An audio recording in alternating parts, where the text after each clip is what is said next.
Herkese salam. Bugün sizinle çok samimi bir söhbət etmek isterim. 20-ci gündəyəm, amma etiraf edim ki, artıq heç nə ilk günlərdəki kimi asan deyil.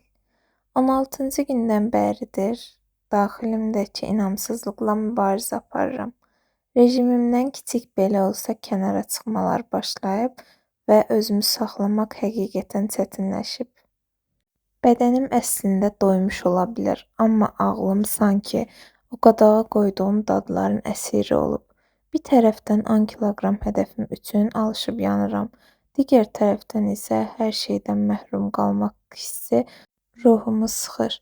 Bu daxili mübarizə məni fiziki acılıqdan daha çox yorur. Amma təslim olmaq mənə yaraşmaz. Bugün bu durğunluğu dağıtmaq və iradəmi yenidən zəncirləmək üçün qatıq xırma detoksuna başlamağa qərar verdim. Bu sadəcə bir pəhriz deyil, mən bacararam demək üçün özümə verdiyim son şansdır. Gün boyu cəmi 3 kasa qatıq və 21 xurma qəbul edəcəm. Şirniyyat krizlərimi bu təbii şirinliklə yatırmağa çalışacağam. Bilirəm, vərdişləri düzəltmək vaxt aparır, amma hədəfimə gedən bu yolda bu büdrəmələr məni tamamilə yıxmasına icazə vermək istəmirəm.